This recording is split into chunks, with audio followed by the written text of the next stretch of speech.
Okay, before we look at the video here, I just wanted to go over what exactly I did. If you look on the screen, um, what I did is, if you can see my mouse here, I came in just like I did the top loop over here at Dusty Level. If you see Yates Place Camp, this picture here, I came up River Road and came in at Dusty Level, drove all the way down here to Yates Place Camp. Now, I entered in at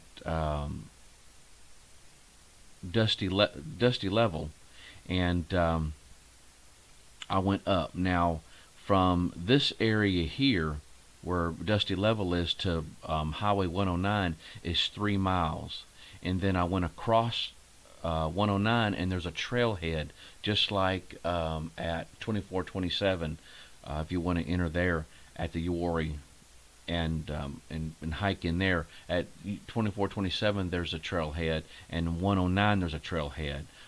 There's not one at Yates Place Camp. All you're doing is just crossing the road and just continuing on the trail. And so, but at any rate, I went up at this trailhead another 2 miles, and I made camp. As you can see this picture right here, this is another one of my favorite places. Now, I kind of bounced around. You'll hear me on the video bounce around exactly how far it is. Did I go 4.5 miles? Did I go 5 miles? I'm really thinking, after I scaled it once I came back home, this is a 5-mile hike. And so what I did, total, the total distance to and from the place where I parked at is about 10 miles. Pretty good hike. Now, what is unusual about this one here also is that there was a race. You've heard me on different videos, the ones that you have seen my other videos, about people that jog these trails on races. Well, I actually, I didn't know they were going to have a race, but where I entered in at Yates Place Camp, there were people. I probably passed maybe 100 people, at least 100 at minimum, and it was really neat. It was really neat. It was a little frustrating at times because you get on the trail, you're trying to get your breathing pattern and everything going, and then here comes about 5 or 6 more people, and sometimes they're spaced out, and about every 15-20 feet I had to keep stepping off the trail because they did need the right of way, and so, but these people weren't no joke. These people were doing, there was 3 different races. There was a 8-mile, I believe there was an 8-mile, if I remember correctly. There was an 8-miler, a 20-miler, and then a 40-miler. That's right, 40 miles. And so these folks were doing the entire thing. Now, some people, and I think they ran the 40 miles in about, at least I saw one guy, he had started, from what I understood, about 6 o'clock in the morning. He was running these trails. It is extremely hazardous to jog these trails, and he was doing it 6 o'clock in the morning when there's just there's daylight, but there ain't a whole lot of daylight when you're in the woods. And so, but I tip my hats off to these people. I did at one point in time see blood on the trail. Somebody got hurt. You'll see that in the video. As I was videoing, I actually I was crossing a creek and saw some blood on a couple rocks, and then it just continued on the trail. And I learned later that one of the runners did get injured. I don't know what the extent of their injuries were. I do hope they're okay. They did make it out because I never saw them, and so, but it comes with that type of activity on these trails. And so it was a good trail. It was a warm day, really warm day. It was right after we had gotten a lot of water in our area. Some of the creeks that were dry the last time I was in this area were completely full. Some of them were just about at complete maximum capacity. But you're going to see some of that on the trail. I didn't video a lot of the people. I tried to keep them out of the frame as much as possible, but at the 109 trailhead, you'll see where there's a lot of people that are waiting for these individuals, helping them along, giving them something to drink. I think the first aid station and stuff like that. And so they came prepared. And but I went to this nice creek and stayed overnight, and then came back out. And so I was a little weighted down. I think my pack was probably somewhere between 50 to 60 pounds, and I felt it. I felt it. I packed way too much on this trip in particular. A lot of the stuff I brought, that I didn't use normally, what I would use, and so. But it's just like I said. It was warmer. I think this is probably going to be the last camping video, at least camping video, that I'm going to have. And so I think we're going to start getting into the Noah's Ark presentation here, at least within the next month. It could be sooner. And so we're at the last week of February in 2019, and so I think I'm going to start getting into that Noah's Ark presentation. And so you guys be looking for that here soon.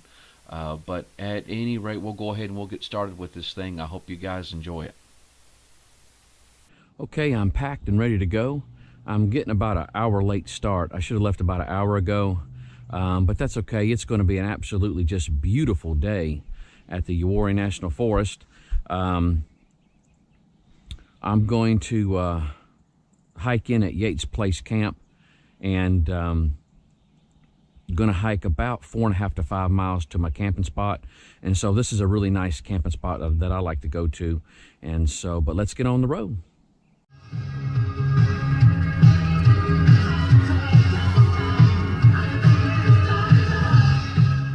Well, I'm here. It appears there is a race going on, and they're coming from the area that I'm going to, and so I'm hoping that they'll let me hike on that trail. They had to stop me to let runners cross over Dusty Level Road, which is right behind me over here. That's Dusty Level, but I'm actually gonna, if y'all saw the video on where I did the top loop of the Uwharrie, that big figure 8, I'm going north. I'm going on a different trail that you haven't seen on the videos, and I'm going to go up to 109. It's 3 miles from where I'm at right here, and then I'm going to cross over 109 and then go about another 1.5 to 2 miles to a really neat camping spot that I like, where there's a nice big bridge, plenty of water, just a nice little gorgeous spot. And so, but let's go ahead and get on the trail. Okay, guys, I'm not going to hang around here too long. Here is the entrance from. I came from Yates Place Camp. If I keep going straight, you're going Uwharrie south. This is Uwharrie north, and the runners are going. You got 2 different groups. They have an advance that's doing 40 miles, and the other one is doing 20 miles, which is absolutely unbelievable. But I talked to some of the people here, and they said it was cool for me to keep on the trail, and so I told them I would give them the right of way. And so, but I'm going to keep right on up, and we're going to be following the white blazes on this trail. And so 109 is exactly 3 miles from where I'm at. I got some runners coming towards me even as I speak. I figured I'd show you this tree here. I'm going to have to let them have the right of way. Look at this sucker. Look at these roots. That is absolutely just amazing. It's a big tree. I've had a few runners try to scale over it, and they change their mind.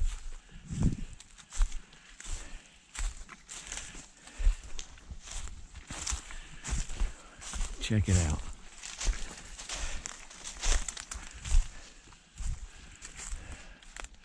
Wow. That's quite a bit.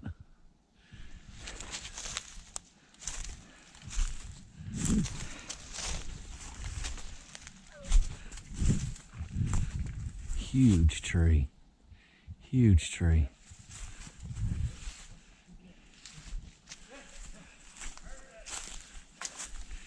There they go. These guys ain't no joke.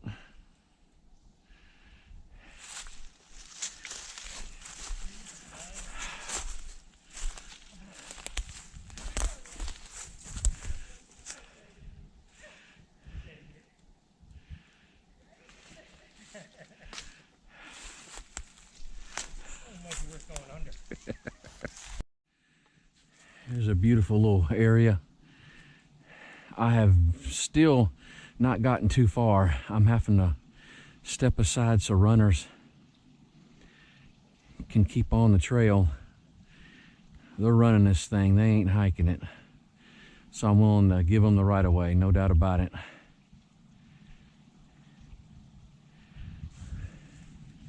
That's the direction I came from. All right, here comes some more runners. Let me step out of the way. This is an area, last time I was in it, it was completely dry. I mean, this shows you how much water we've gotten. I mean, it was completely bone dry. And I just helped a lot of runners. They were coming down this way, often this way. I heard them, and I heard them getting confused about where the trail went. So I gave them a holler and told them to come this way. And I was able to help a couple of them across this tree here with my trekking pole. I just reached it out, and they were able to get it. And so, I'm amazed how much water has come up in this area. I'm seeing less and less hikers. I'm not sure how many miles I've went. I don't think I've went close to 2 yet. I might have meant 2, but it sure is. I'm sure trekking slow because I'm having to move out of the way for these runners. And now it's my turn to get across. And it is very slippery and very muddy from everybody walking on here. And so, let's see if I can get off. Because I'm going to say it's probably close to being waist deep in this area here. And so, if I fall, it'll be on camera though. It may be deeper than waist deep, but I'm thinking at least waist deep. Ooh-wee. Look at that. But yeah, I'm definitely a slow hike because I'm having to move out of the way. I mean, these people are running, and so they deserve to have the right of way. I think I'm gonna take a little break. I got a few runners coming up. Look at this big root system. There's a creek over to the right of me. I'm absolutely just amazed how much water is flowing through this place. But I think I'm going to take my pack off for just a minute and take me a swig of water. I can hear them coming up on me. There has been probably safe to say I've probably passed 100 people. 100, if not a little more than that. See if I can get down here. I'm running across fewer and fewer, so I figure maybe if I take a break, let some of these people cross by me.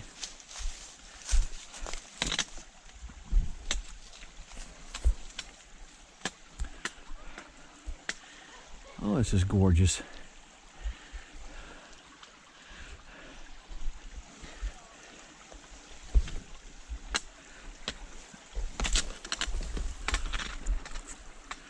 Ooh, wow. That is so freaking cool. Look at that.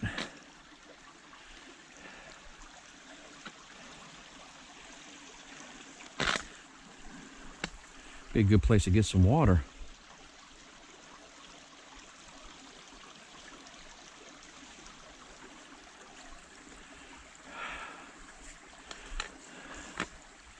Oh, yeah. Take my pack off.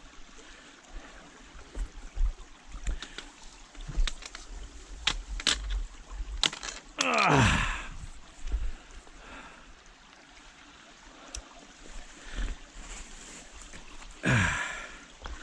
don't want to land in the water though.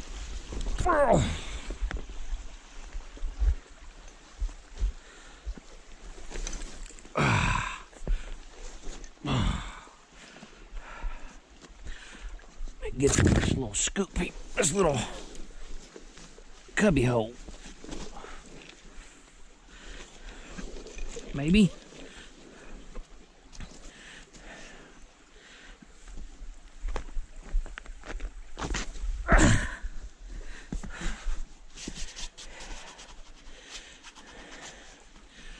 Okay. I brought my Nalgene 32 ounce this time because I figured I was going to be a while before I got to my camping spot. I'm glad I brought it because it's taken me a long time just to get there because I'm having to give a lot of runners the right of way.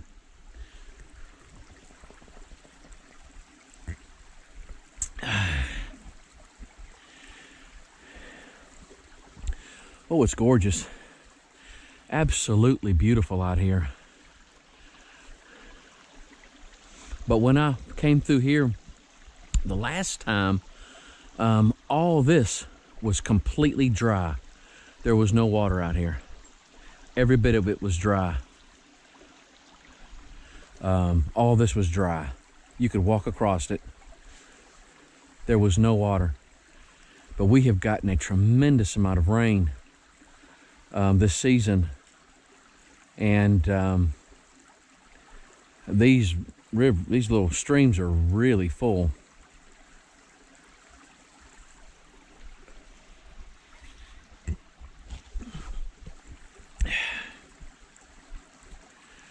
Well, I'm gonna sit here, guys, just for a little bit and enjoy this, and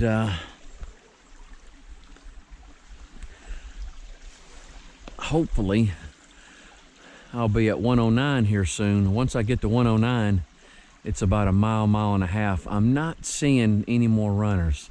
It's fewer and fewer and fewer, but there are two groups. You got the advance and then I guess your basic level runners on these trail. The basic level is only doing 20 miles, 20 miles basic level. I barely do half of that running.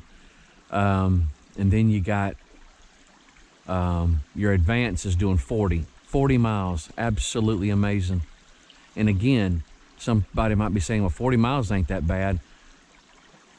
1 mile running or jogging on hiking trails is amazing. Anybody that's hiked trails or know anything about hiking trails knows the dangers and the obstacles that you got to watch out for, and that's just walking the trails. And then I have a group here jogging these trails, and so that's just incredible. Again, just absolutely amazing. I tip my hat off to them. Still on the trail. I took a break here. I finished my break just a few minutes ago, but check out this root on this tree. There's a lot of trees that are falling down going back that way. There's a bunch of them, but this is a little campsite here. But check this out. There's even a little pool here. The tree is not that big. It's not that big. I mean, it's a big boy, but it ain't like some of these others. But look at that root system there. It just couldn't take it. That's probably a good, now I wish if I could get underneath it there, I could reach up, but you can see my pole. Whoa, stepped around in some mud there. Take my pole up there. If I was to hold my pole up, maybe 12 feet up. It's a massive, that would have been impressive to see that thing come down and see this root system just come up. Cool.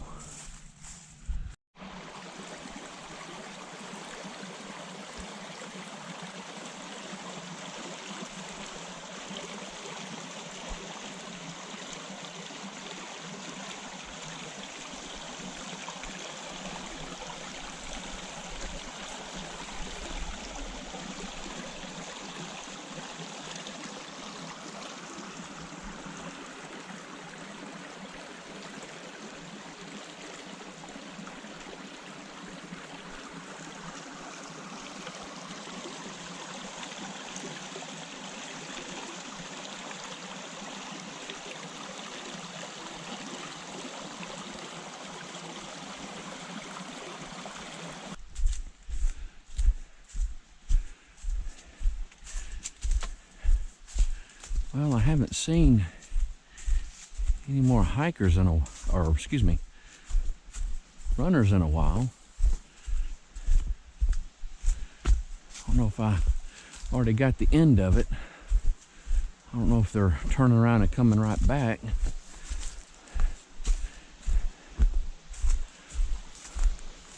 40-mile people are. I don't know if you can see that waterfall right through there. Little small one. Oh, that's pretty. Really nice. Here's another little campsite. Almost tempted to take it right here. Ooh, that's nice. Having the creek, I believe they're a little too close to that creek. But this would be a nice little spot. Put your tent right here. But you're right here at the trail. Beautiful. Beautiful little area. A little bit more secluded, I'd probably take it. Nice. Really nice area. Nice and soft. The ground's nice and soft with the pine needles. I'm so glad I got to come out. I was so apprehensive on even coming out when the government shutdown was in place.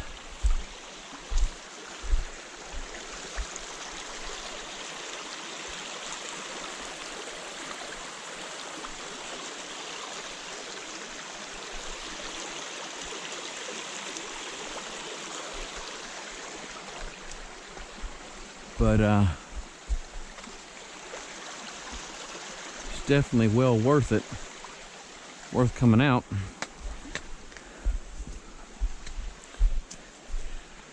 I had heard stories of people tearing up some of the national parks, the areas.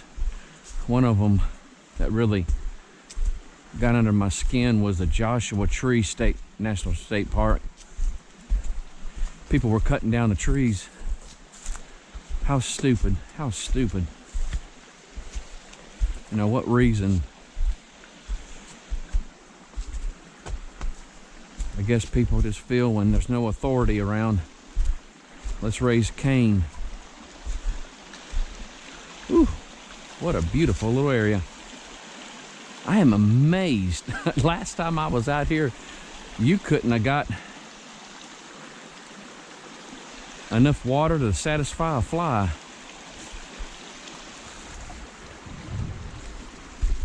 And here there's enough water in here to sustain fish.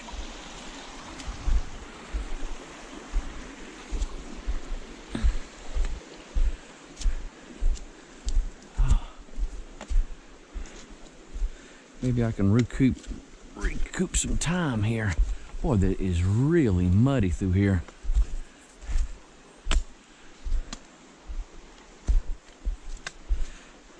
I even saw some runners that had trekking poles. And I met some runners that wish they had some trekking poles. They actually told me, they said, I wish I'd have brought my trekking poles when they saw me.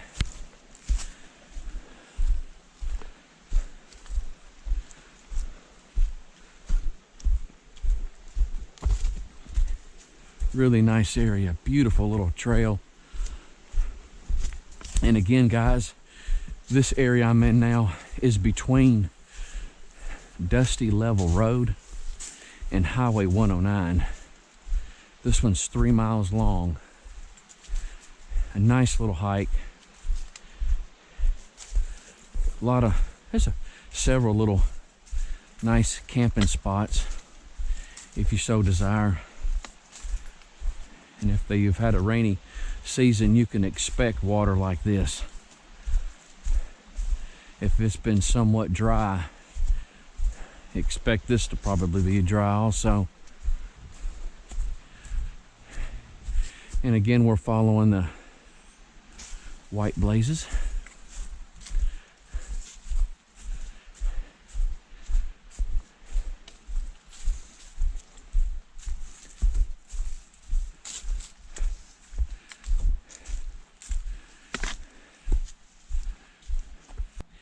Okay, taking a little breather.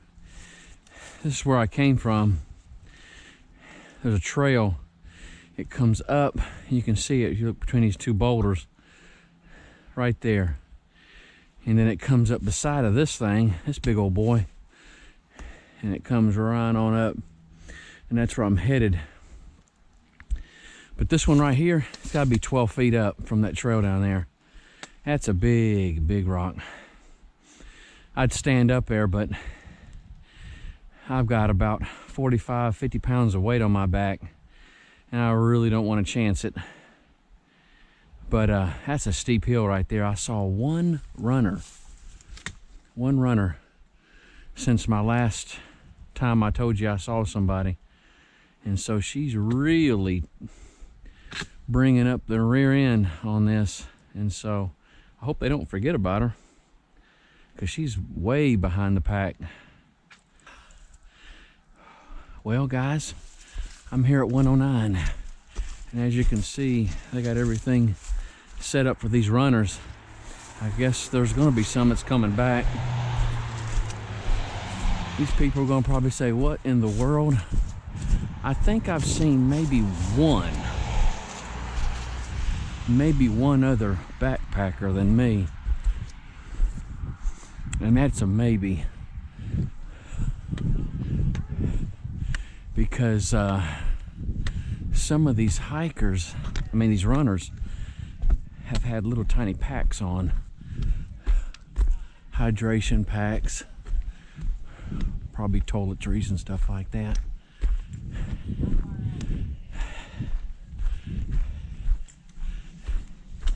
All right, I hope you are. Good. Yeah, that's okay. It's been real neat seeing them.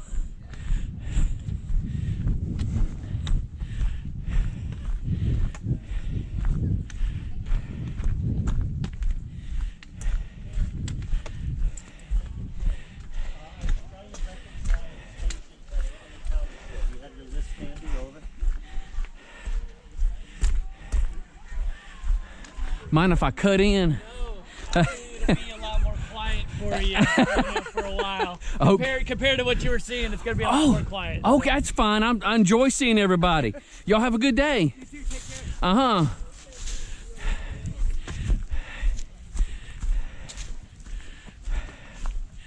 Okay.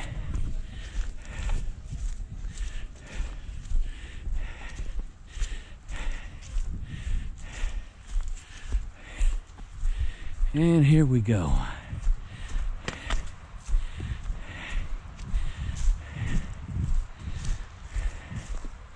Now we are about 1.5 miles to 2 miles from the campsite. Okay, I am close. I'm real close to camp. But check this out. I've seen one runner. Boy, he must be really ahead of the pack. Boy, he was hopping. I guess he's finishing the 40. But he's got a few miles to go, which, again, this joker wasn't any joke. He was moving good. But let's get across this. I gotta go over there. So I got some rocks to step on.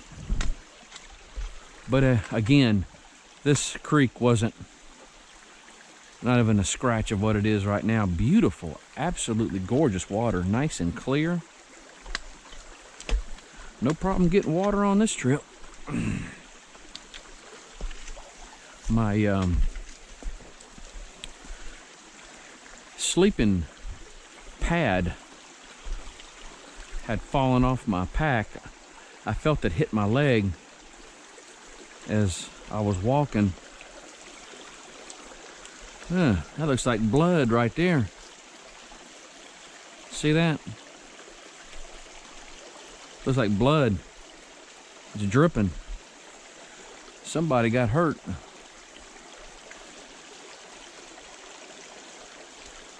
And it's so easy. God bless them. I mean, they They're real at it from there. There's some blood over there too. But they fell somewhere and got hurt. And this is just, again guys, just hiking these trails can be dangerous. That's the reason trekking poles is always a good thing to have, especially when you got a lot of weight on your back. But you can see the roots in the rocks and stuff poking up. And so, but they were dripping pretty good right there.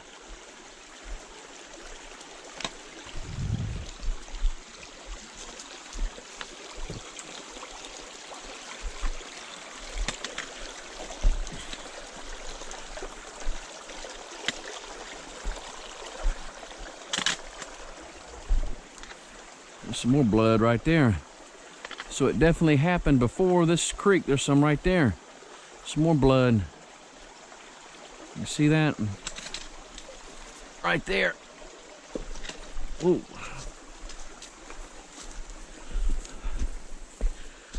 I can see the drops on the trail.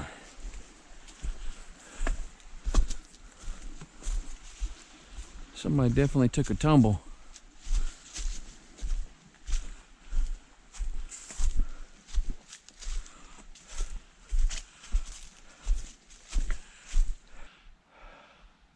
Okay, the bridge is right here.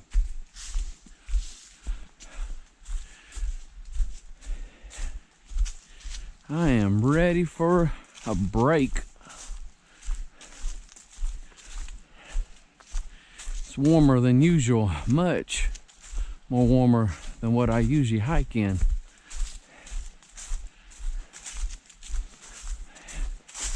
It says it could be 61 degrees, though of course I've got a lot of weight on my back.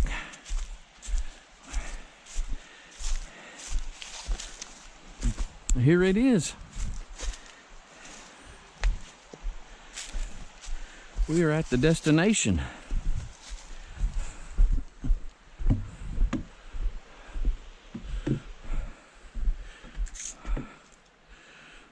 Last time I camped here, there were leaves all over this.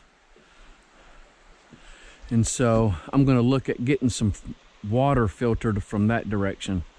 Over there where that water's moving. That's where I'm going to get some water. But let's go ahead and get to camp here.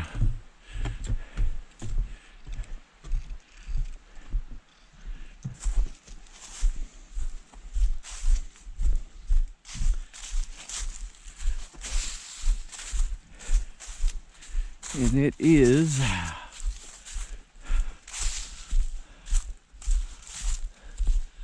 good, nobody's there.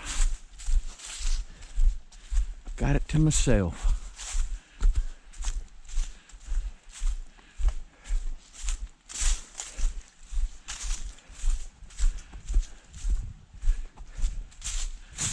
Right there where that big fire ring is.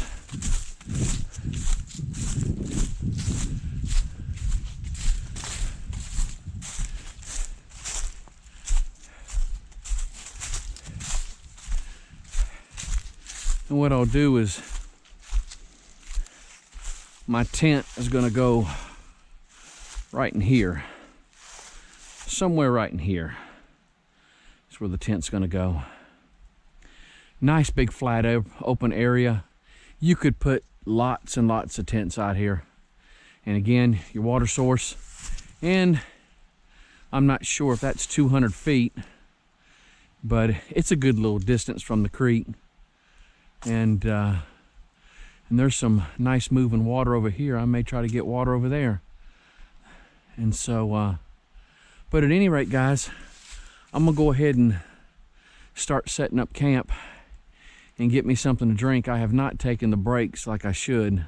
It's taken me much longer to get here than it would have because I was running into all those runners. It is 1:10. It's 10 after 1. And I started the hike right around 9:15, 9:30. So let's just say 9:30. So we got 10:30, 11:30, 12:30. So it's taken me 3.5 hours to hike, or 3 hours and 40 minutes to hike about 4.5 miles, maybe 5 miles. 5 miles is probably pushing it, though it could be 5 miles. And so usually when I'm just regular hiking, I usually go 2 miles every hour. So in some ways that's not too bad still, with what I've done. And so at any rate, let's go ahead and get this camp set up. Okay, I'm gonna filter me some water. There's still runners coming down. There's a trail on the other side of that, and it comes around. What I'm doing is I got my katydin hiker. Hope the GoPro's getting this. The katydin hiker, that's what I use. And what I do is this part goes in the water. I got me some nice little flowing water here. And this part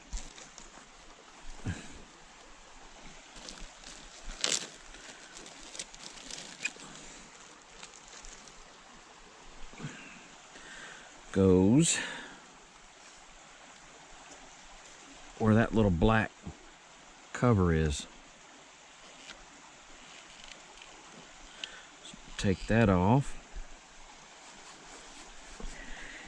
and put that in my pocket. Almost lost it last time I was backpacking. Lucky to find it. And then this part here goes on there, and that's where the clean water comes out. The filtered water.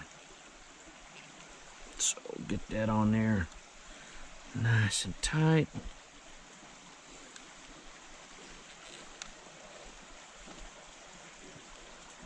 I'm hearing some hikers. Runners. Okay. Just like so. Now, this thing here, I'm just trying this out for the first time, so I don't have to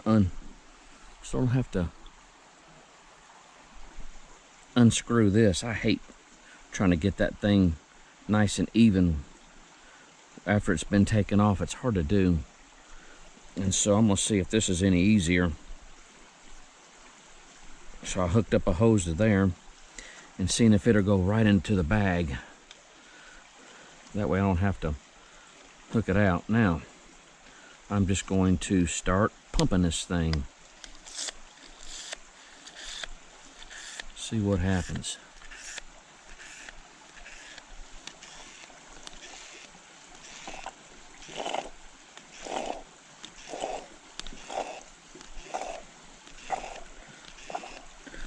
I believe it's working, folks.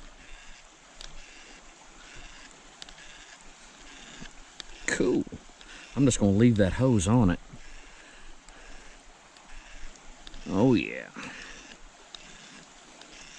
Now there's other bags out there that's maybe less time consuming. I've got several of them. I've got some gravity bags. I've got some Sawyer squeezes. I've never used them.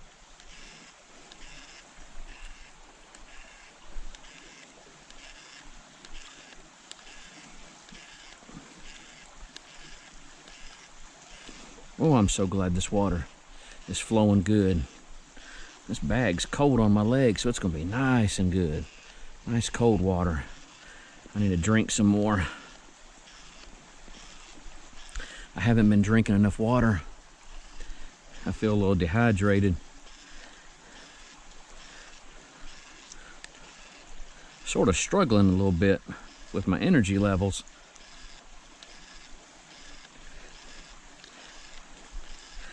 I got this, it's like a pill you put into your water. It's good. It's a citrus flavor. It dissolves like a, I don't know, like a antacid maybe. I tell you what, that hit my system. I don't know if it was just the sugar or what, but I'm sure my electrolytes were down because I've been sweating quite a bit. Again, it's a much warmer than usual when I go hiking. Usually it's pretty chilly.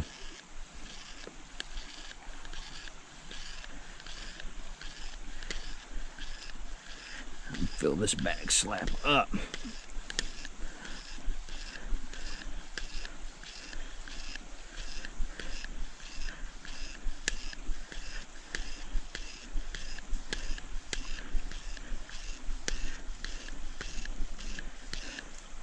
See what I got. Not too bad. I'll put a few more in there. I usually get more than what I need, but I'm gonna need some for tomorrow. 32 ounces.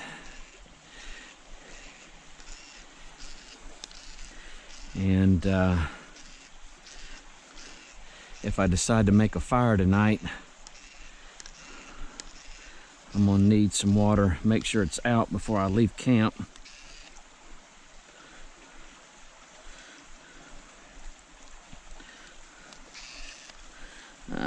Looks like this is fixing to pop.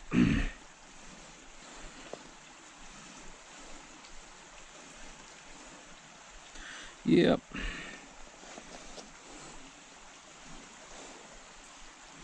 See if I can stop it.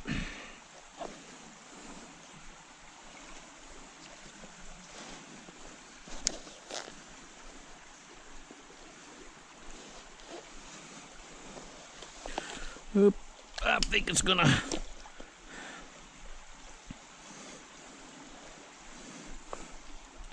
I think it's wanting to play anymore. That's a pretty good bit of water, though.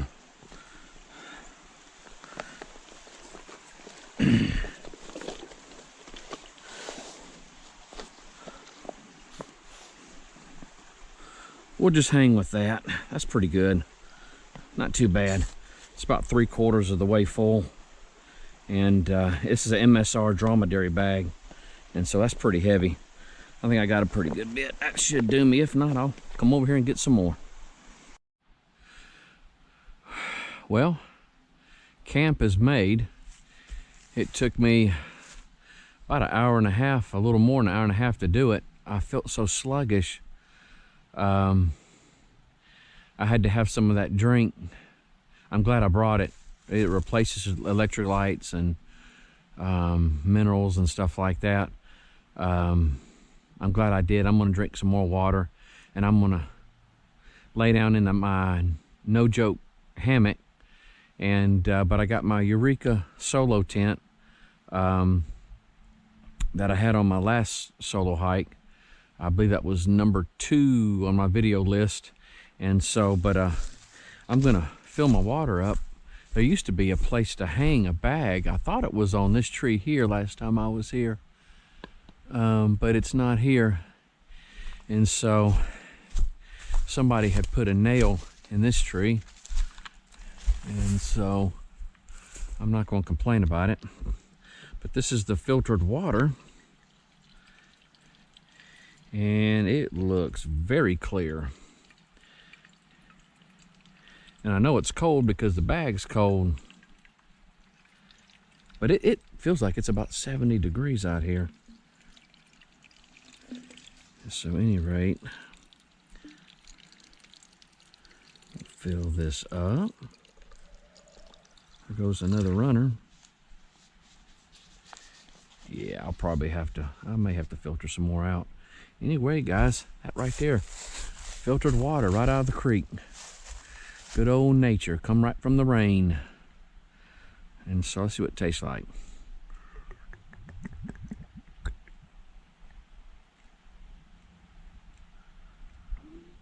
Oh man, that's good. And there's no leaves in the water to kind of tee it down, make it, sometimes you get a little aftertaste. But it's good. It's good. It's not nothing harmful. It's just a little discolored. This ain't discolored at all. Not one bit.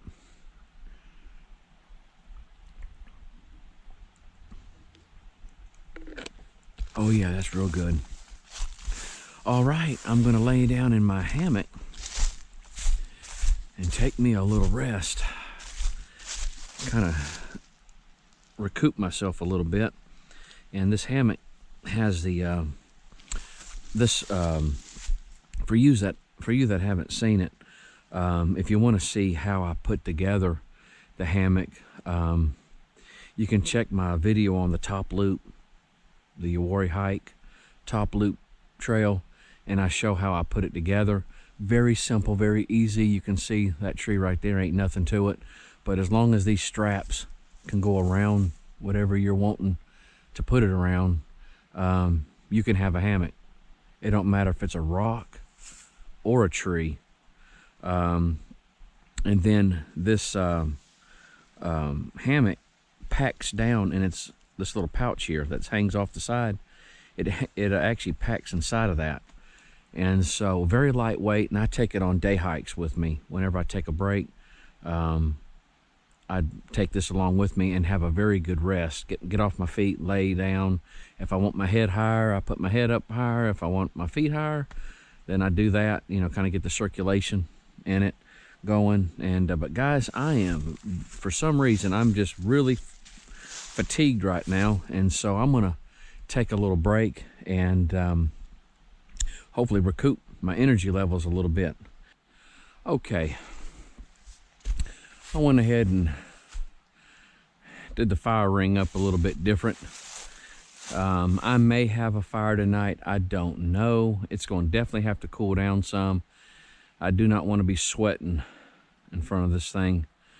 But I'd rather go ahead and prepare now and decide not to than decide to do it and then have to fumble around in the dark for rocks, twigs, and burning materials. And so, but this is my saw that I use. I got it from REI. I do not think REI sells them anymore. I don't know why, but it's made by Gerber. I don't know if they're any kin to the Gerber baby food, but you definitely don't want your babies playing with this thing. I'm gonna tell you right now, if you sneeze, you can cut your arm off.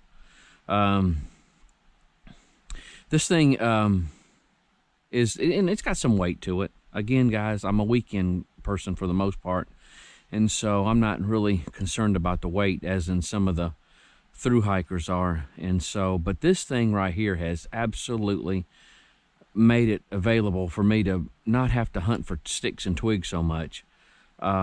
This thing will cut some wood. And so, but at any rate, what you do is you just open it up. It folds up like this. It's not sharp on the ends.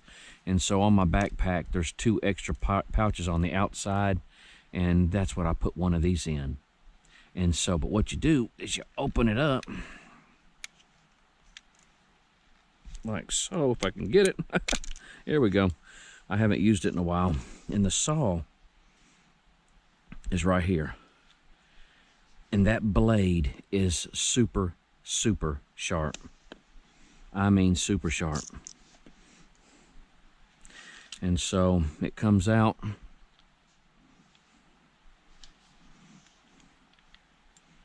Let me get this piece in here. And so what it does is, well, it is easy to do. I just haven't used it in a while. Okay. It comes in, and what it does is it hooks in this blade. And you got to be really careful, because it will cut you very easy. You just got to turn it, and the blade comes over here, just like so. Whoop.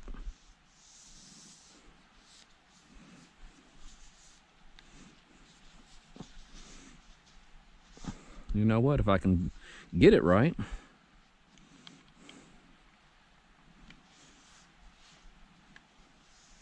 I'm putting it together wrong. Shows you just how much I've used it. It comes in. What you do is you lift up the handle there, and it hooks in like so. And when you bring the handle back, it pulls it taut. And this thing is absolutely gorgeous. Absolutely gorgeous. And so I'm going to show you just how easy it will cut some wood up. Here's it's old, dry, and so the National Forest doesn't really want you cutting down good trees. I mean, who would want to burn a live tree? You want nice dry wood. And so at any rate, what you do,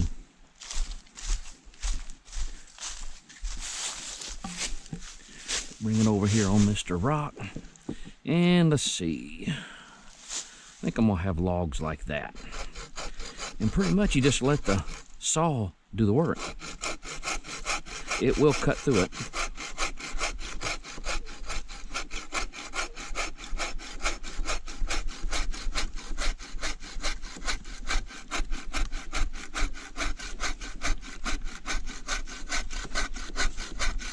I'm not really putting a whole lot of effort into this. And there's one. Just like so. And so that's a whole lot better than going around trying to break up twigs for your fire. That right there will burn for a good little while. And so I'll just take it and toss it over there. And then I'll figure out how much I want my next one to be. And since I may just split this one in half. But I'm saying, if you don't be careful and you hiccup, you'll pop your finger right off. This thing is really no joke.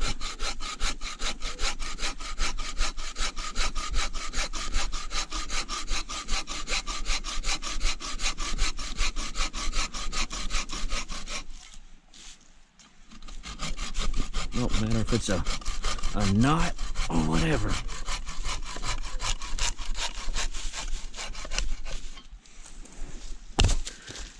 All right.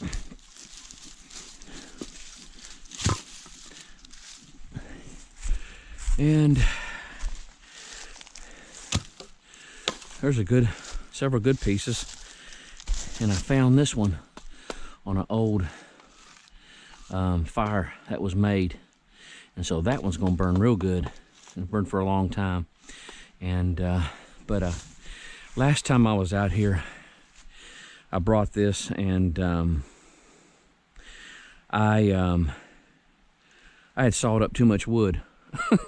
I was having so much fun cutting wood up. I had a big old stack over here.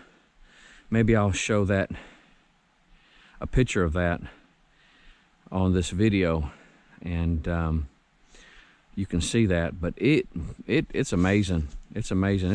It's a really good saw. And I don't know, somebody, you might be able to get one on eBay. I don't even know if you call REI, if they have any in stock whatsoever, but they used to. In the garage sale, they had it. And so not really for sure what I paid for it. 20 to 40 bucks maybe, somewhere in that area there. But it's worth every penny. It's worth every penny. And so what I'm gonna do is I'm gonna saw up these other two pieces here, and go around and collect some other wood for me. I got about an hour and a half worth of daylight left, and so I haven't eaten anything. I made some trail mix up, and I had a little bit of that, but I'm just not hungry. I just don't feel hungry. I'm more thirsty than anything. And so, but I may break down and make something a little bit later if I just eat a bowl of oatmeal. But I need to eat something, and I've got plenty of tea and coffee with me if I want to have some of that. But I'm just not hungry. I just don't feel hungry. But and it's probably pushing 60, 65 degrees right now. And so hopefully it'll cool down. It's supposed to get around 38 degrees, somewhere between 35 and 40 degrees tonight. That's really too warm to really even get into the sleeping bag. You'll sweat in that thing. I may have to lay on top of it or just put it over me like a blanket. But at any rate, guys, let me go ahead and get finished with this.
This is the highlight of it right here.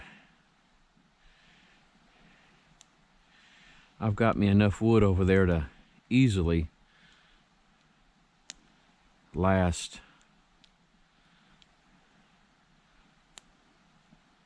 at least an hour or two. But there's a tree. I hope the GoPro's filming good. In this, it's getting darker. In the woods, I am actually, believe it or not, still seeing runners. And from this point here, where I'm at, I had one of them tell me they still had 8 miles to go. And I had a gentleman, he must have been in, I want to say, I'm going to guesstimate 60, 65 years old. And he was coming through here, and I saw him maybe less than 30 minutes ago. And he's going to be running in the dark easily. And if he's got 8 miles from this point, unless they've got people situated with lights, I hope these people, and I'm sure they do, have got headlamps. But running in the day is extremely hazardous. And they're going to be doing it in the dark. And so I'm just absolutely just amazed.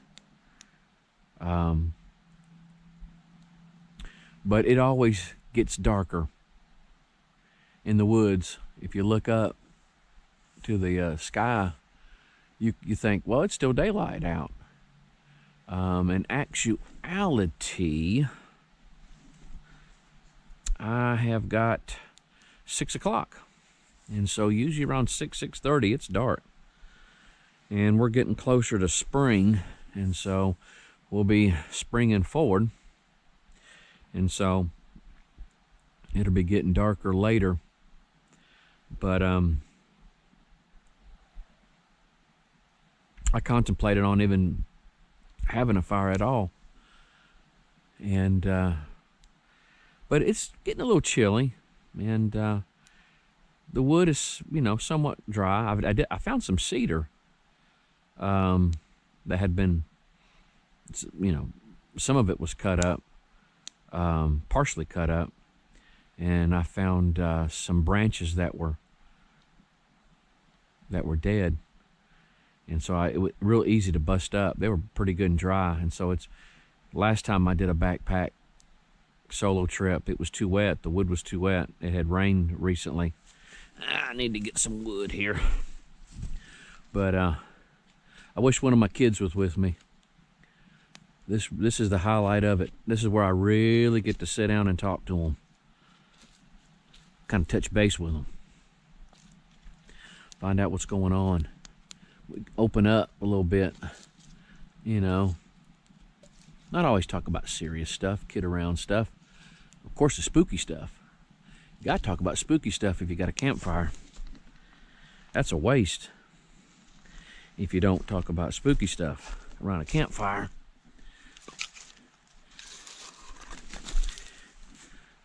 Some of y'all might be thinking, well, Donnie, you're by yourself. Are you going to talk about spooky stuff? I don't know.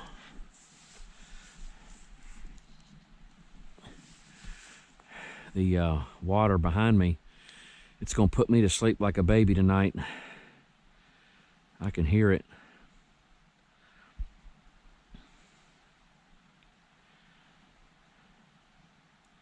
I did finally eat.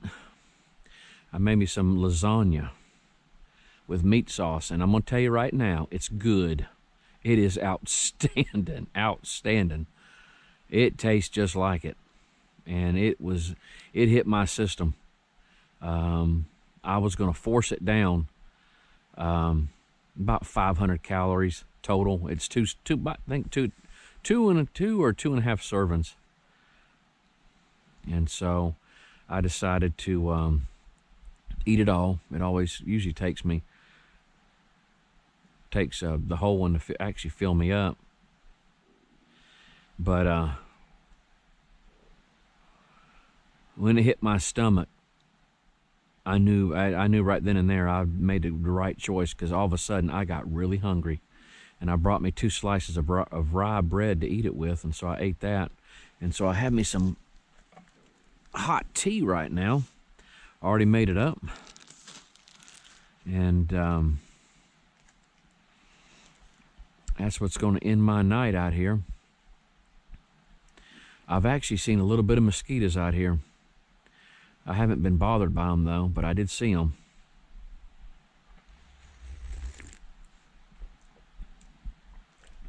Oh, yeah, that's good. And so I brought me a backpacker magazine. There's a story in it about, I think it's either a husband or wife, girlfriend, boyfriend. They got lost in an ice cave for 2 days. And I can't wait to read that. I'm going to read that when I get in the tent. And I downloaded me some MP4s to listen to.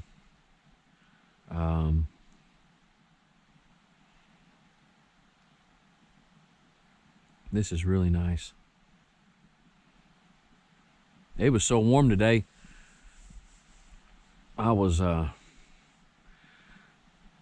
the trail and something caught the corner of my eye. I thought it was a snake. It was just a weird looking stick.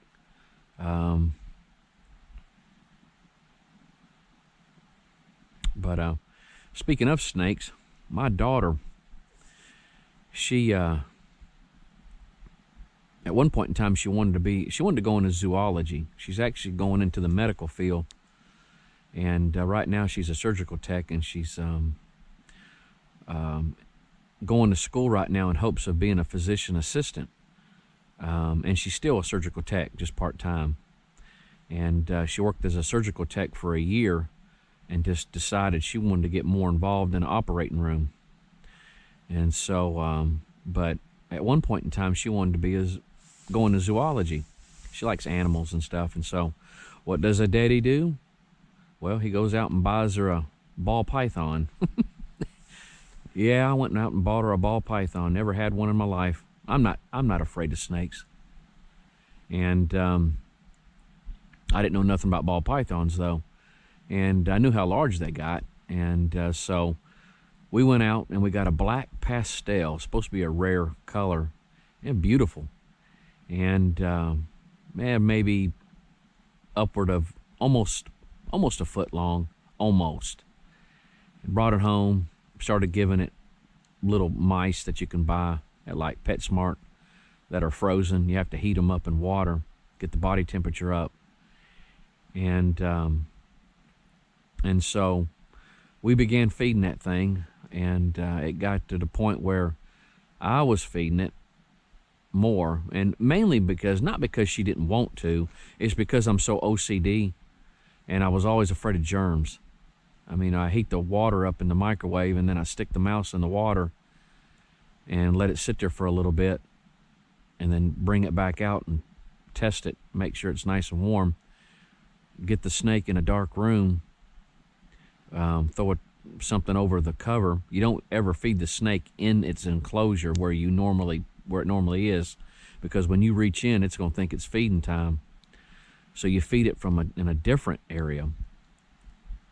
And so you get it in that other enclosure, and I'm going to tell you right now, I think I'm hearing runners coming up. They got to be kidding me. It's almost dark now, and they still got 8 miles to go from here. It's either that or ghost. But at any rate, it knew it. It knew that when I put it in a separate enclosure, it was feeding time. That snake acted like a completely different snake. I've been bit one time. I wasn't paying attention, and the snake was actually reaching out to grab the mouse. It was upside down, and it got my middle finger. And as soon as it bit a hold of it, it let go. But it felt like you going to the doctor and getting your finger pricked. That's what it felt like. And you could see all the little rows of teeth where it got me. But other than that, it was just an accident. But of course, as the snake got larger and larger, so did the mice, until I was up to rats. And then it got to where I was feeding it more and more and more. And then it was almost my snake. And I even questioned if she really wanted to go into that. I really tried to encourage her the best I could to make sure. You know, I let her volunteer at some zoos. She went and saw Jack Hanna. He came to Lexington and was talking about zoology. I let her go at some campouts at the Asheboro Zoo, which was very expensive. But again, I'd rather put forth several hundred dollars than her go to college and find out that's not what she wants to do. But she one night, you know, we all went to bed, and I got up the next day and went to work. And I got a phone call from my wife, all hysteric, and she said, "Donnie." I said, "What?" She said, "The snake's not in it. The snake isn't in its cage." And I was like, "What are you talking about?" And she said, "It's not in its cage." Now, before, she thought it wasn't in its cage, and what it done is it had burrowed underneath some of the bedding and gotten into some of the decorations. And so that's what I was kind of thinking. You know, maybe it just got somewhere in a cage. And she said, "No, the door's open." And I said, "Oh," I said, "Okay, that's different." And so I told her, I said, "Well," I said, "it's daytime when they usually sleep." I said, "They're nocturnal. It's going to come out at night." I said, you know, and at the time it was shedding. It was shedding. And so some of the shedding was on the floor in the living room. And so we knew it had made it to the living room. And so by that time, the snake was probably pushing 3.5 feet, I'd say. It was a good size. It was a good size snake. But it, you know, again, it was used to us handling it. Many times I would take it and handle it in the living room while I was watching television. I just hold it and let it crawl, you know, slide all over me. And so at any rate, I said, "Well, just put out some water for it, just in case it gets thirsty." I said, "Sooner or later, it's gonna come out." And she's like, I don't want to stay here." And I said, "Well, go to your mom's house until I find it tonight. If I haven't found it tonight, by the time I take lunch, I usually come home, and I figured, you know, I just find it then." And so, well, at any rate, I came home and got to looking around, and I slid out the couch, and I always store my sleeping pads that I go backpacking with. I store them behind the couch, not folded up, with the air thing open so air can get in it, and I leave it there. So the snake was behind the couch, in between the sleeping pads, all balled up, all curled up. And so when I opened it up, it just sit there and look. It just kind of lifted up its head and looked at me. I reached down, picked it up, and put it back in its cage, and told my wife, I said, "Where were you sitting this morning when you called me?" She said, "In the living room and on the couch." I said, "Guess where I found it?" And she said, "Where?" I said, "Right behind where you were sitting at." Oh, Lord. And so I asked my daughter, I said, "You don't want to be a zoologist anymore, do you?" She said, "No." She said, I'm thinking about going into the medical field." And I'm like, "That's fine. That's fine." And she was afraid to tell me, and, you know, disappointment. And I'm like, "No, you're not disappointing me." And so I told her, I said, "You know, did you hear anything?" And she said, "Well, I thought I heard the door open to its enclosure." And I said, "Why didn't you get up and check it?" And so she said, "You know, I don't know." But we had gotten her one of these beds that was a loft. It was a bed loft. and the snake was underneath it in a huge cage. And so right after that, I just went ahead, and it was probably a $400 setup. I found a local pet store, went and talked to him. I knew the owner, asked him if he was interested in a free snake. And he said, yeah, offered me some money. Well, he asked me how much I wanted for it. And but I told him, I said, it's free. You can have it. And so I gave it to him, and they ended up giving it to a breeder. They sold it to a breeder. And so, you know, that's the story of the snake. And so I people that know me, you know, still pick on me about that. And but hey, you know, what was really wild is I would meet people out and about, and they would, you know, say, hey, I got a snake, and they would try to, you know, show it to me as like I'm going to be afraid, and I just reach over and pick it up. And so it always blows their mind. And so, but at any rate, that's the spooky story around the campfire. This wood is not burning as well as well, it's doing good, I guess. I haven't seen anybody come up.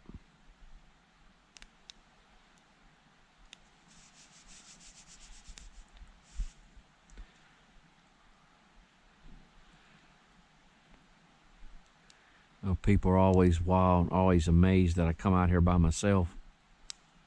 They always ask me you know, my brother's like, what are you packing? And I got a Glock that I pack. It's a little 9mm. And I carry it off duty. But today I didn't really carry it on me. It was on my backpack. But I got it with me. It's with me. Very busy day at the Uwharrie. It's good to see people out. Everybody was all real friendly. Many people talked to me. People that came by the campsite made comments about the campsite. I hope that person that got injured, I hope they're okay. I tell you what, you know, I tip my hat off to that individual. Just having the guts to do it. Sooner or later, it'll be warming up. I won't be doing this again until next winter, right around November. This summer, or towards the end of, right at spring, yeah, it may be spring, mid-spring, I'll be starting the Noah's Ark presentation on my channel. And so you guys be looking for that. I am going to go into some wild stuff. We're going to look at all types of things. Fossil graveyards. We're going to show evidence of the flood. Evidence of the flood. And we're going to talk about the ark. We're going to talk about all different types of things. Everything that has to do with the flood and what it was like before the flood. Things that has been found. And so I'm constantly trying to keep up with stuff like that. And so be looking forward to that. And so it's the dinosaur presentation is real good. I get a lot of comments about that. People asking about dinosaurs and stuff like that. I believe they were created right along with man on day 6. And the flood destroyed most of them. And Noah took them on the ark with him. And there may be some still alive in some of the vast jungles in Africa, South America. I believe they've been seen. And so I believe God should get the glory for his animals he created. And so, but we're going to talk about those things. We're going to talk about those things, and we're going to show you some evidences. And some of it, you know, like I said, some of the things I show, if it's an opinion, I give you my opinion. If I'm not for sure, if it's real good evidence, I'll say it. I'll say this is what's been reported. This is what they said it was. And so the information that I give, I try to give good references. Where did I get my information at? And so all those things. Some of it's just, for conversation. And so it really amazes me when I see people fighting against something they don't believe in. It's how I know I got the right one. I mean, people fight, ridicule, make fun of, poke fun of it on TV. And like I said, the things that I believe and stand for, it's the Bible. What does the Bible say? I don't hate people. I don't hate these people that maybe live certain lifestyles. It's just, a lot of these people are good people. I mean, nice people. They live good lives, as far as, living with man on the earth and not committing crimes and stuff like that. But good people can still go to hell. And so it doesn't mean when you get saved, it doesn't mean that you're perfect. You struggle with things. It's not works that gets us to heaven. It's the sacrifice Jesus made for our sin, or our faith in that. It's not by works, but if it was by works, I'd never make it. And so, well, this fire is just, I should have put on some more kindling. Make it get big. See if I can get some more.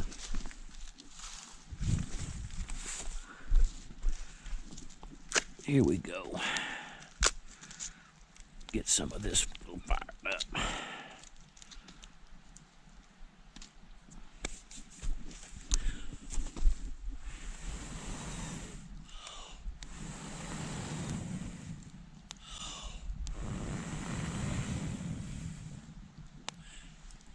There we go.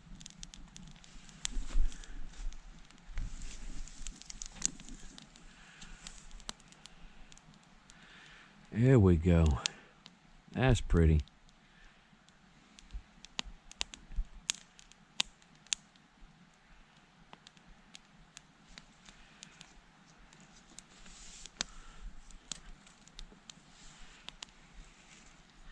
Can't wait to see it on the GoPro. See if it filmed it okay.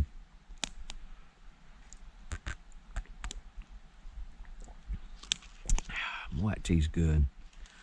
Strong and sweet.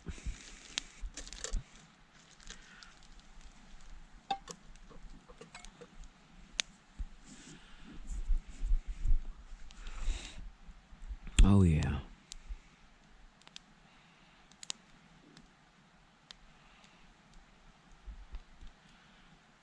I'm really pleased with the GoPro all around. The volume, it depends on what you're doing. On this trip here, I've been filming in 1080, 60 frames per second, and linear view. The past videos that I've had where I've taken the GoPro, it was on the top loop that I took the GoPro on. That one was wide view. And so, but and of course the Grand Canyon model display, that was linear. But when you're in a close environment, that sound is perfect. I mean, it's I think the bass on it, and I think it's just mainly because I've got this head mount on. You're looking at it from my view. But the volume, I'm happy with it. I guess if you're in a, I just saw a light.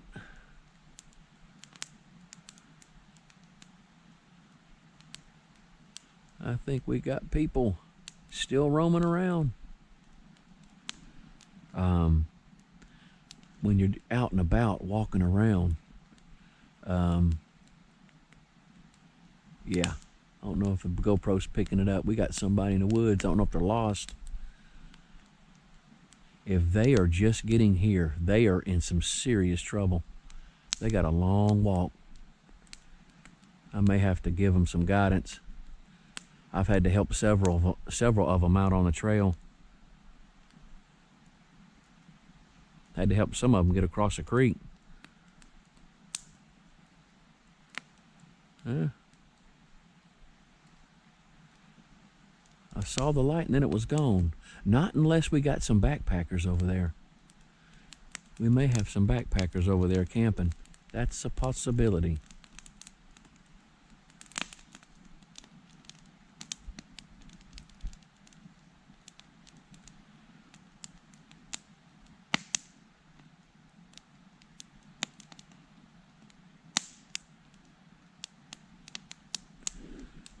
I don't even think I would turn down the company if they decide to come over.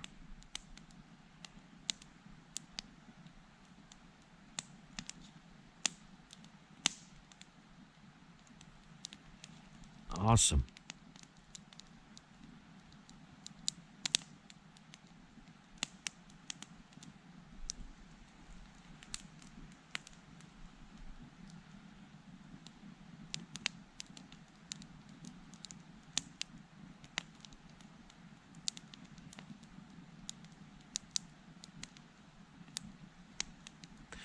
Well, guys, I'm going to enjoy this fire a little bit. And when this wood burns out, I might take it to the tent. Feels good. It's not real cold out. I need to get the hammock in. I need to get that hammock in. I don't want any bird droppings getting it in the morning. I'm still seeing that light. There's somebody walking around right across that bridge on the other side. I'm not hearing anybody, but I'm seeing a light.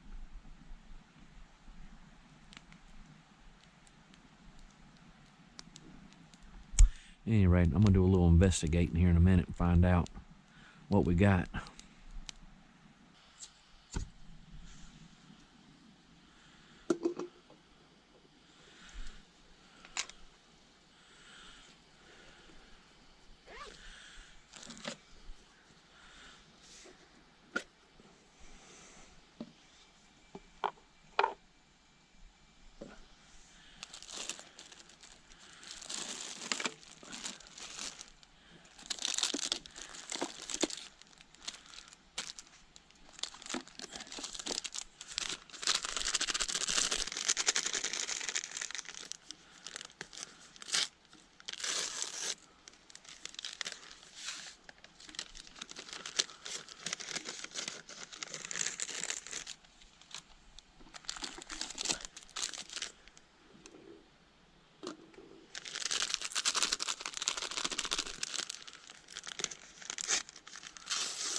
Well, I'm having to record on my smartphone.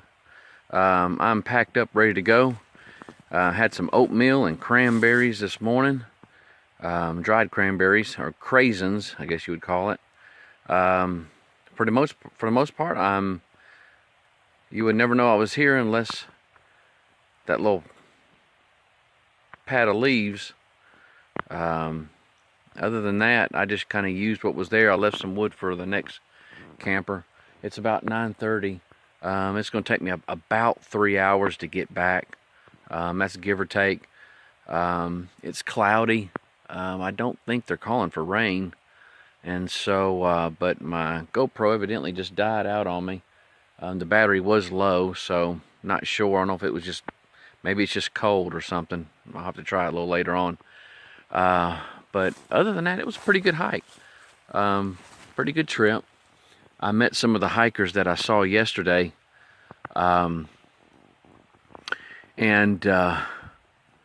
they said that they were not having the race today. It was just yesterday. And he just came over to talk to me. He says, "Hey, I remember you." Okay, well, I'm at the trailhead at 109. There is absolutely nobody in this parking lot. Here's the trailhead map, which I was able to glean some information on there I wasn't aware of. And then they got an outhouse out here. Now, sometimes I see the outhouse, sometimes I don't. But from where I'm at to where I'm going is 3 miles. Well, I decided to take a break. I've been on the trail for 2 hours now. And if you remember the previous video I did where I showed these rocks, I'm sitting down behind them in a nice little indentation. A nice little place to sit. Unfortunately,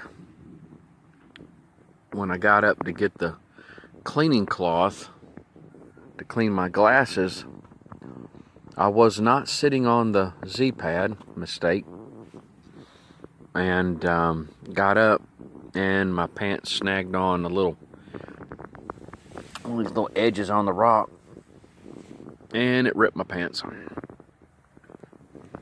And so I got a little tear in my pants, and so time to go out. And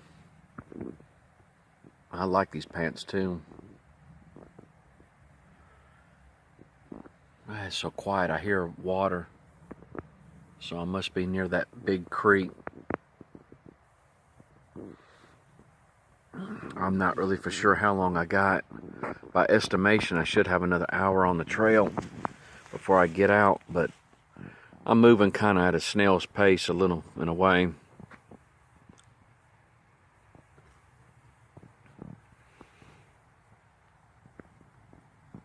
This pack is really heavy. I brought my deer camera with me and didn't use it, so that was wasted weight. I got about 8 ounces left in my water, and but I took a little break and ate some trail mix. I've got M&Ms, lightly salted peanuts and craisins, and kind of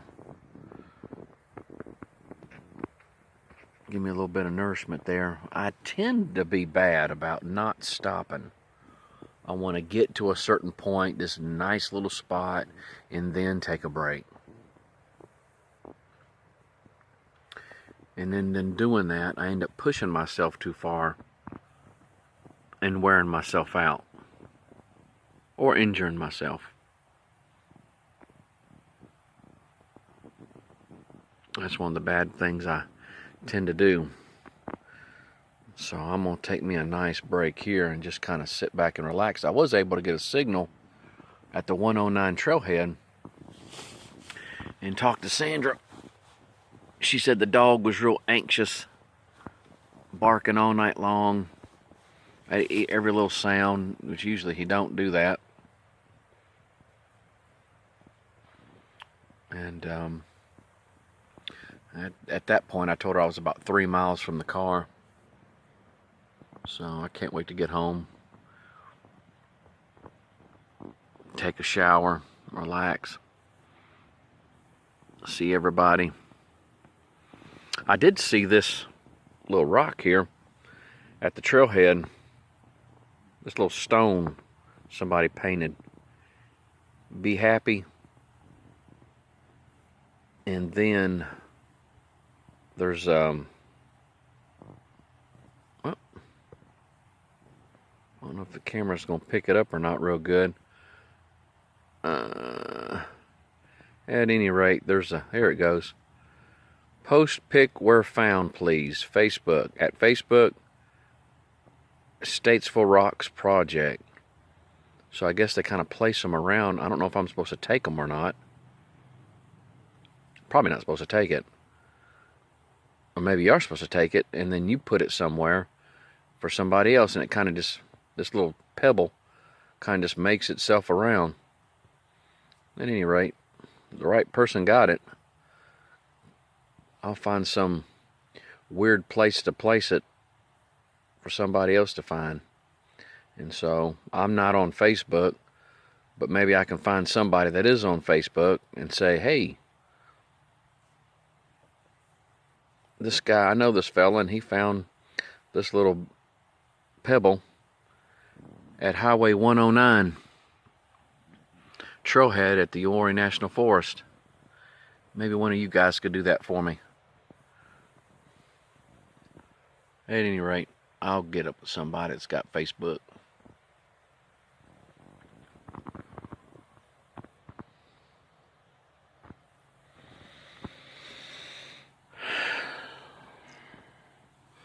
Alright guys, I'm going to sit here and chill for just a few minutes, and then I'm going to get back on the trail.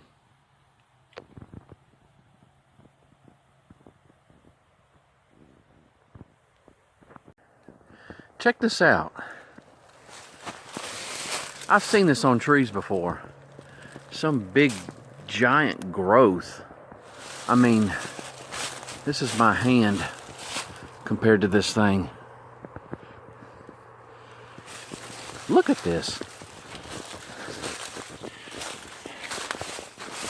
When I first saw it, I thought it was a great big hornet nest or something. Anybody knows what causes this on trees? Too many carbs? This is incredible. Look at the size of that. What a growth. A squirrel could burrow in that thing and make a home. That is incredible. Well, I'm back. I'm at the end of Dusty Level Road, and I believe that's River Road. Fixing to head back to the house. I'm gonna have to stop and get some fuel here. It was a good hike. It took me a little under 3.5 hours, and so in actuality, with all the interruptions I got on the trail, I think I did that yesterday, 3.5, maybe a little over 3.5 hours to get to the camping spot, which really amazed me. I thought I'd really would have gotten more hours, at least another hour, because of all the interruptions. But it was a good hike. It's starting to warm up.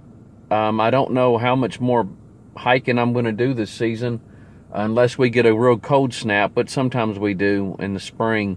But usually when the winter months end and the real cold weather ends, I usually stop backpacking and hiking until the next fall and winter. I just like the winter time better. And so, but I am ready for a shower. I am whooped, slap whooped. I think I packed my bag too heavy this time. It must weigh close to 60 pounds. It's got to. I'm just feeling more fatigued with it. Getting it up, hoisting it up. I need to get me some type of scale to weigh my pack. I usually pack somewhere between 40 and 50 pounds. But this is ridiculous. There was stuff I brought that I didn't even use, and so I didn't take my deer camera out of the pack, and so that was just wasted weight. But at any rate, I'm gonna head on to the house. Y'all take care. Bye-bye.